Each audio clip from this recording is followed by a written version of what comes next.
There is an overwhelming public perception that the greatest threat facing Africa's wildlife is the increasing presence of poaching syndicates who target the wildlife purely for financial gain. Certainly, the international media continues to highlight the horrors of organized poaching, which in some wilderness areas has indeed decimated certain species of game.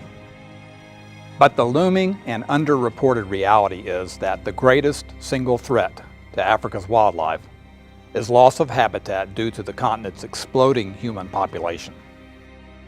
In 1950, Africa's population was 228 million. Fast forward to today, and the number is an astonishing 1.3 billion people who must compete for survival on the continent. That crush of humanity is projected to double to 2.5 billion by the year 2050. Without question, the evil of organized poaching has a negative effect on wildlife populations in Africa.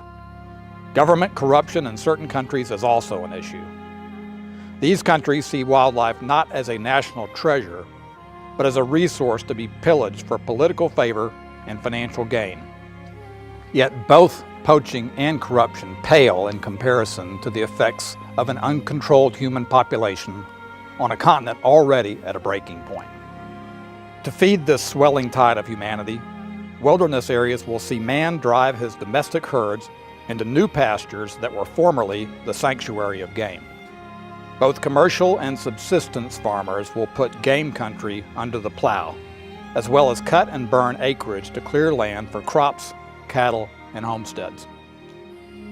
Add the blight of commercial mining and the tragic deforestation by unrestricted foreign companies logging at an unsustainable rate, and the game will be squeezed into shrinking and unsuitable habitat, and finally, tragically, into oblivion.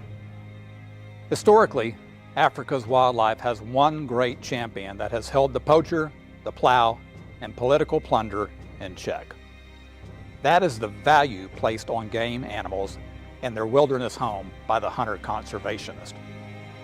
For it is the hunter who protects and invests in both of these sustainable resources. It is a fact that phototourism and any financial benefit it may bring only applies to the wildlife in national parks and private game preserves. In the remote areas of wilderness Africa, phototourism is almost non-existent. It is in her wild, undeveloped spaces where game will disappear.